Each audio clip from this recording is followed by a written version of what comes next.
Muy buenos días, amigos y amigas de la prensa. Nos acompaña, como ustedes saben, los señores gobernadores y el diputado Javier Gil. Y bueno, le pediremos que hagan sus preguntas puntuales y iniciamos. Hay algunos proyectos que en las administraciones federales se han venido rezagando, como el del Estado de Hidalgo y el de el Valle de México. Sin duda las necesidades de un aeropuerto en el Valle de México de mayor escala son importantes, pero recordemos que se amplió el aeropuerto de la Ciudad de México. Recordemos que hoy las inversiones autorizadas, que desgraciadamente no han tenido la agilidad como el aeropuerto de Toluca, el aeropuerto de Morelos, vienen a apoyar la presión o necesidades urgentes que se tenían. Sin embargo, hoy vemos también que el mantenimiento de una pista en la Ciudad de México ha realmente dificultado la función adecuada de este aeropuerto y vuelve a poner en la mesa la urgente necesidad de establecer una mayor estrategia de atención. Pero me parece que la inversión en el aeropuerto de Toluca debe agilizarse. Se autorizó desde el año antepasado más de 1,000 millones de pesos por una nueva pista, cosa que ha quedado ahí un tanto rezagada en la aplicación, y que esto le iría dando mejor forma a la infraestructura metropolitana de aeropuertos. Si me permite, vamos a abundar, señor presidente, por tratarse de Toluca, Estado de México. Efectivamente, el gobierno del Estado de México reitera su postura para que el Aeropuerto Internacional de Toluca pueda ser una muy buena opción para poder descongestionar el tráfico aéreo del aeropuerto de la Ciudad de México. Tenemos la infraestructura vial, tenemos la infraestructura aeroportaria, tenemos el reconocimiento internacional, inclusive respecto al aeropuerto de Toluca. Lo que requerimos, desde luego, son inversiones, como bien refería el señor presidente de la CONAGO, así es que será parte efectivamente de las propuestas que estaremos llevando al seno de esta Comisión de Infraestructura para que, en su caso, los señores legisladores, el próximo gobierno federal, puedan considerar la ampliación del aeropuerto de Toluca como una muy buena alternativa respecto al de la zona metropolitana de la Ciudad de México. Aeropuerto de Toluca. Ese es un proyecto que se planteó, maduró, pero no hubo los recursos ni la definición final para construirlo. Eso desgraciadamente ha afectado en los proyectos de expansión de la infraestructura aeroportuaria del Valle de México. Bueno, a mí me parece que, lo decíamos en la reunión anterior, si bien se ha distinguido por el crecimiento e inversión de infraestructura, también debemos reconocer el esfuerzo que ha sido en la participación de los poderes de la Unión. Y claro que el gobierno son los tres poderes, pero lo que me quiero referir es la voluntad del Congreso de la Unión en el crecimiento permanente que tuvo de inversión en infraestructura. Es decir, sí hubo un crecimiento, sí hubo una definición del presidente Calderón, sin duda, en el crecimiento de inversión en infraestructura, pero todavía elevó con mayores miras la aportación de la Cámara de los Diputados para que esto se consolidara. Muchos de los proyectos que hoy vemos cristalizados se dieron en la pluralidad del Congreso de la Unión, con el apoyo del Congreso de la Unión y la definición de la Cámara de los Diputados en ese sentido. Yo creo que hubo una mayor inversión, pero también tenemos enormes rezagos como el sector agropecuario que usted refería y que el gobernador Herrera Caldera se va a ampliar este tema. Sí, pues muy buenos días tengan todas ustedes. Efectivamente, este sexenio tiene que ser un sexenio de inversión, específicamente y potenciar en el campo y todos los proyectos hidroagrícolas. Definitivamente después de todas estas reuniones en los diferentes en las diferentes regiones del país de infraestructura, vamos a ir consolidando el Programa Nacional de Infraestructura, tanto con los integrantes de la Cámara de Diputados de la nueva Cámara, como con el equipo de transición de nuestro próximo presidente Enrique Peña Nieto. Y es bien importante el que focalicemos a la infraestructura hidroagrícola, porque acabamos de pasar los estados del norte, Zacatecas, Chihuahua, Durango, Coahuila, San Luis, la peor sequía de los últimos 100 años. Y esto ha ocasionado pérdidas pues incalculables. Simplemente el número de cabezas de ganado que murieron, pues quizás pueden llegar en la región a cerca de 500,000. Y entonces 3 periodos sin cosecha, que además del colapso de la economía de los estados del norte, que somos eminentemente agrícolas y ganaderos, tenemos el grave problema de la erosión de la tierra, que esto dura años para que se vuelva a recuperar. Y en el caso de Chihuahua y Durango, que somos eminentemente forestales, pues tuvimos los mayores incendios, las mayores extensiones de incendios, y eso es lo menos. El problema es de una plaga que se fue multiplicando y que esa plaga tiene una gran repercusión ecológica porque ya no vuelven a ser un árbol donde cae la plaga. Entonces tenemos que pensar, y ya hemos realizado un convenio de la Comisión de Infraestructura con el organismo de estudios hidráulicos de ingenieros en México, para poder ver opciones de una solución global, de raíz. Tenemos que ver cómo llevar agua del sur del país al norte, al centro norte, porque la falta de agua es una situación que no solamente colapsa la economía, sino que también tuvimos problemas graves ya de alimentación y nutrición con la gente del campo. Y entonces, por ejemplo, en la reunión que tuvimos de la zona del norte del país, realizada en Tamaulipas, el gobernador Rodrigo Medina nos decía de un acueducto que él está haciendo desde Veracruz, pasando por Tamaulipas hasta Nuevo León, que va a costar 15,000 millones de pesos. Lo que cueste es poco para las consecuencias de una sequía prolongada que ya se dio. De tal manera que tenemos que ver, y es los planteamientos que hemos estado haciendo a los que conocen, que nos propongan en base a estudios cuáles son las acciones que tenemos que realizar. Si un acueducto habría que llevarlo desde Chiapas y Tabasco hasta el centro, porque la sequía empezó en Aguascalientes, Zacatecas, Durango, ¿cuánto va a costar? Lo que cueste es sin duda menor a las consecuencias de la falta de agua. Tenemos gasoductos, hay empresas mineras que tienen ferroductos de casi 500 kilómetros para llevar de Chihuahua a Monclova el fierro licuado, y es lo más económico que le sale el transporte del fierro.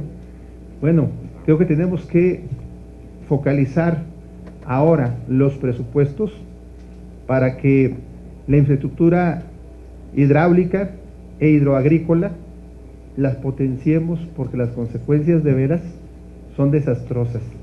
Este año fueron 28,000 millones en infraestructura hidráulica, es insuficiente. Creo que tenemos que replantear la política de distribución del presupuesto y focalizarla al campo mexicano. Mire, la Conagua está haciendo este ejercicio en todas las regiones para concretar la prioridad de los proyectos.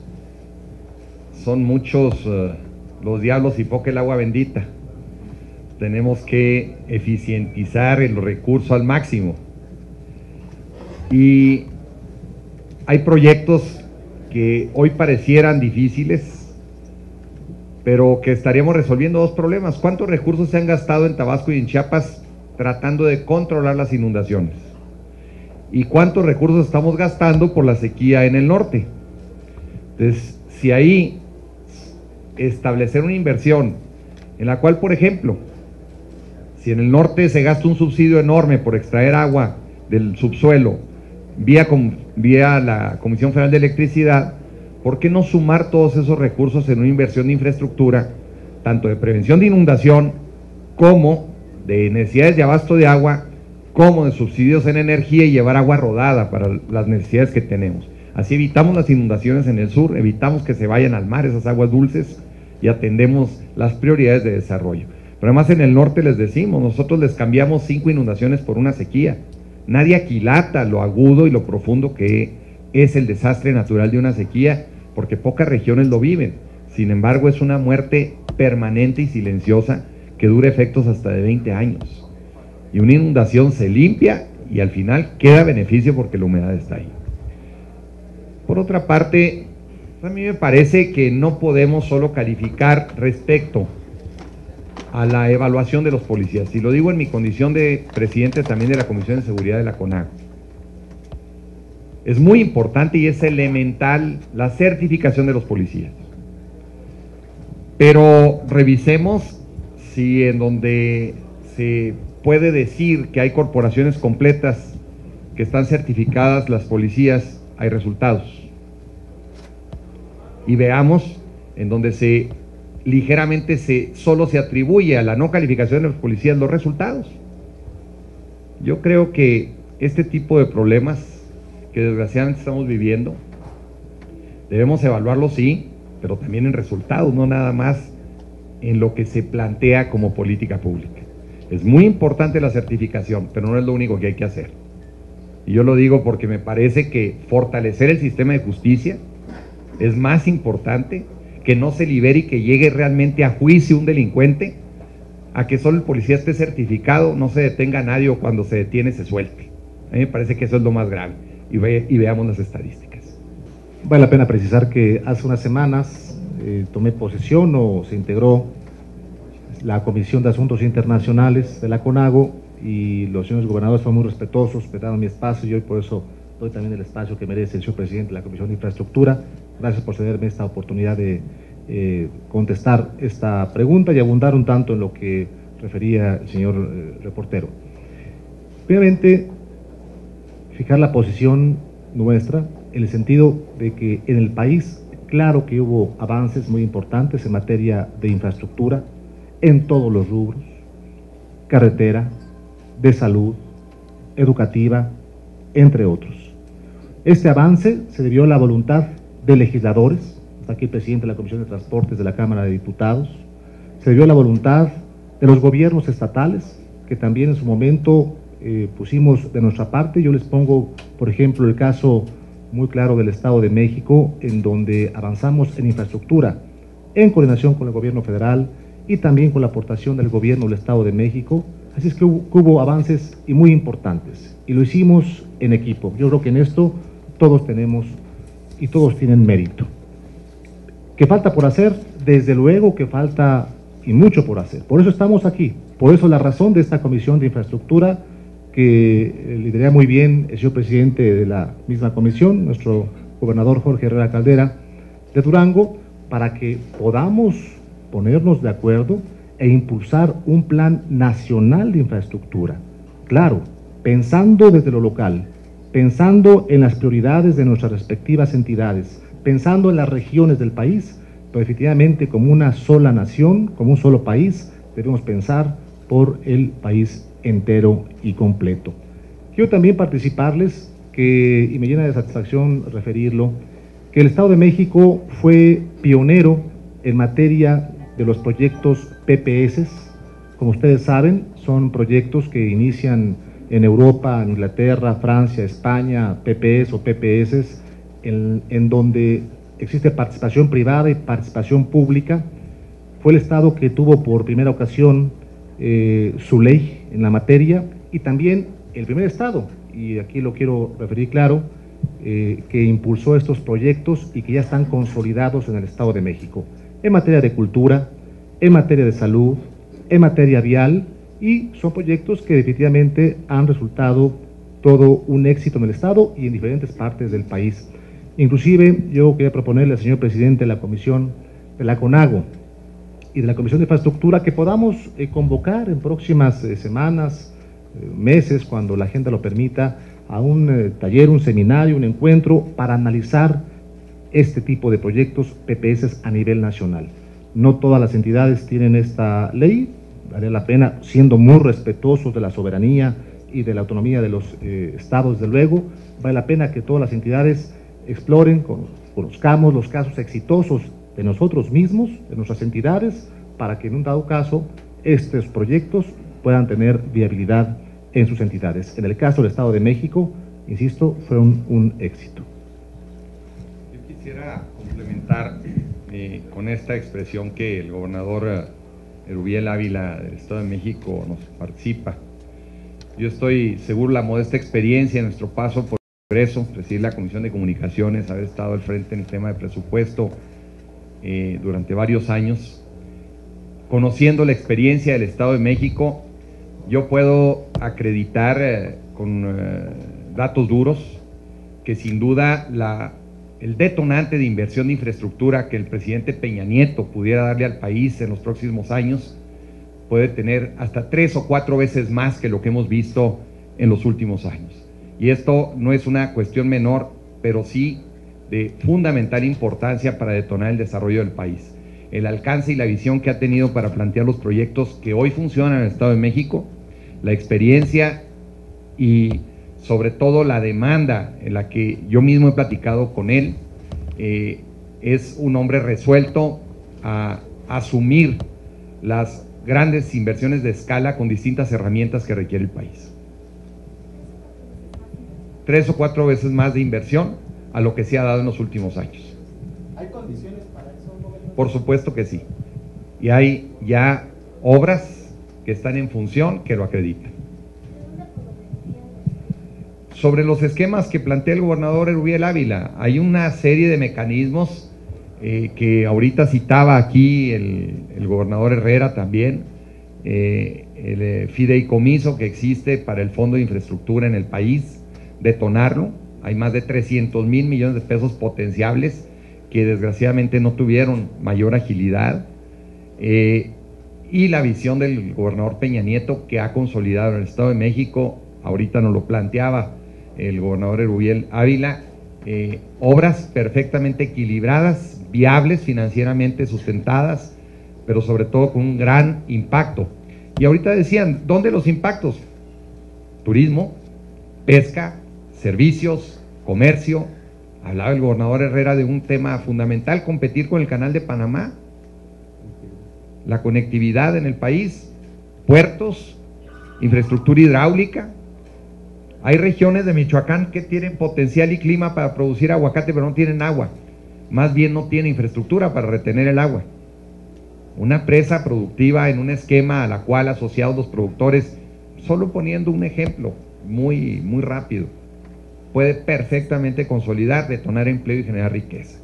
Y ahí requiere también una carretera para sacar los productos y el detonante turístico en el entorno. En fin, tenemos muchos escenarios en el tema forestal. Chihuahua y Durango tenemos el 50% del macizo forestal y más del 80% no se aprovecha adecuadamente por esa razón. Las enormes reservas mineras, les falta infraestructura eléctrica, infraestructura hidráulica y carreteras. Entonces, todos estos esquemas asociados con una inversión público-privada, detonar también con el interés de las empresas en aprovechar un proyecto, pueden capitalizar perfectamente bien un proyecto mismo. Hay planteamientos de diversos esquemas a las necesidades, pero también hay proyectos que requieren de una solidaridad del gobierno de la República del Pueblo de México con un alto rezago social que requieren inversiones absolutamente de recursos fiscales. También ese ejercicio debe separar cada una de las distintas necesidades y atenderlas con una visión clara, abierta y potenciar los recursos posibles. Señor, una de las demandas de los organismos como la CENIT es que no se les entregaban las obras a las empresas nacionales.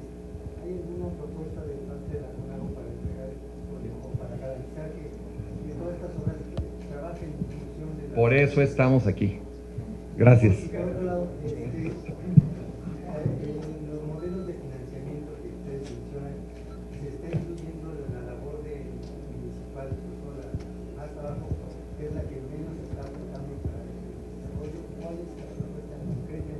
¿Cuánto más o menos tenemos porcentaje?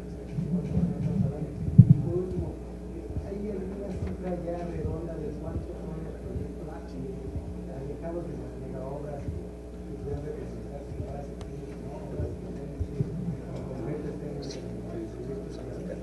Bueno, quisiera contestar a las preguntas. Primero, precisar. El Programa Nacional de Infraestructura, que con estas consultas regionales van a partir precisamente de cada estado por región. Hoy la competitividad es por región a nivel global. Entonces tenemos que integrar las regiones, como lo hemos hecho con el Corredor Económico del Norte, donde participamos 7 estados, donde estamos construyendo un programa de infraestructura y un programa de competitividad, y es la manera como vamos a poder realmente pues ser una opción ante otras regiones del mundo.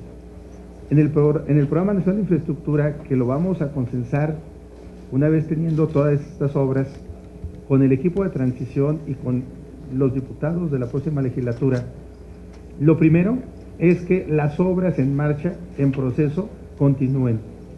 Debe haber una ley que obligue a los presidentes municipales, a los gobernadores, el gobierno federal, que obligue que lo que está en marcha se termine. Se pierden miles de millones de pesos porque luego llega un presidente municipal de otro partido del mismo y anda viendo qué hizo el que se fue para dejar de hacerlo y poner su propia marca. Esto realmente implica un trabajo de planeación y una ley que obligue en que en función de la planeación de municipios, estados y del gobierno federal se obligue a se continúen las obras. Entonces lo primero es lo que está en marcha tiene que terminar. Luego, en este Programa Nacional de Infraestructura queremos potenciar el que puedan existir presupuestos multianuales. Esto es prioritario para los estados. Los gobernadores estamos siempre con la incertidumbre de que una obra que ya se inició tenga recursos para el siguiente año o para el siguiente. Las grandes obras que realmente van a hacer una transformación al país no son a 1 año o 2, son obras que quizás son 5, 6, 8 años. Pongo el ejemplo de la supercarretera Durango-Mazatlán, inició en 2002, ahorita ya a 10 años se va a concluir, a 11 años. Entonces, no podemos estar con la incertidumbre de que se nos asigne presupuesto, pero es importante que en los presupuestos se pueda tener la modalidad de la multianualidad, de tal manera de poder tener la certeza de que las grandes obras se van a terminar. En este Programa Nacional de Infraestructura se tiene que priorizar. También les comento, yo fui secretario de Comisión de Infraestructura con mi amigo Javier Gil, que es el presidente, y me tocó trabajar con él en el primer presupuesto. Existen miles de proyectos, o muchos proyectos, que llevan nuestros compañeros diputados, que no tienen ni proyecto, o propuestas que no tienen ni proyecto ni estudio. ¿Y qué es lo que pasa? Se va ese recurso al subejercicio. Parte de esta comisión es que se puedan priorizar las grandes obras y pongámonos de acuerdo. Primero los grandes troncales para que detone, luego las obras secundarias. Eso es muy importante. De otra manera, de veras, en ocasiones o se diluye mucho el recurso o simplemente pues no se ejerce porque de antemano nacen ya como subejercicios en el presupuesto. Para poder potenciar fuertemente a los municipios, nuestro presidente, próximo presidente de México, Enrique Peña, pondrá sobre una propuesta a la Cámara de Diputados de una reforma nacional hacendaria y fiscal. Es imposible que los municipios continúen así. Se los comento, yo fui presidente municipal de la capital de Durango, 2007-2010. Es imposible seguir así. Nada más les comento, del 100% de la recaudación federal, el 80% se queda a la federación con el recurso y el 20% se va a los estados. Y de ese 20%, el 4% a los municipios. Los municipios son pobres municipios porque realmente no tienen los recursos necesarios para ejercer su función, y se los comento porque soy expresidente, o sea, conozco cuál es la vida de un municipio y realmente es insostenible. Esperamos con esta reforma hacendaria que va a proponer nuestro próximo presidente Enrique Peña Nieto, se pueda realmente redistribuir el recurso que es de todos los mexicanos para fortalecer la vida municipal, que es el núcleo de la vida de nuestro país. Quisiera nada más para abundar en el tema municipal, ya lo decía el gobernador Jorge Herrera, yo soy alcalde con licencia de hecho, y si bien somos gobernadores, también traemos la voz de los municipios. Es la autoridad más cercana, la más próxima a la población, y desde luego que en este Plan Nacional de Infraestructura serán tomadas en cuenta las propuestas de los ayuntamientos, de los municipios, empezando por los municipios de nuestros propios estados u entidades federativas. Nuestra meta, nuestro objetivo es elevar la competitividad en el país, en nuestras entidades. Si le damos la competitividad, atraemos más inversiones. Si tenemos más inversiones, tendremos más empleos. Y algo importante también que quiero resaltar es que lo platicábamos con el señor presidente de la CONAGO, con el presidente de la Comisión de Infraestructura, y hay el consenso en esta Comisión de Infraestructura de respaldar, de apoyar, de ser solidarios con el licenciado Enrique Peña Nieto para que los compromisos que en materia de infraestructura firmó, se comprometió con los mexicanos y en nuestras respectivas entidades, seamos precisamente los gobernadores los primeros en ser facilitadores, en colaborar, en apoyar que estos compromisos sean cumplidos como así va a suceder. Gobernador Duarte, una pregunta.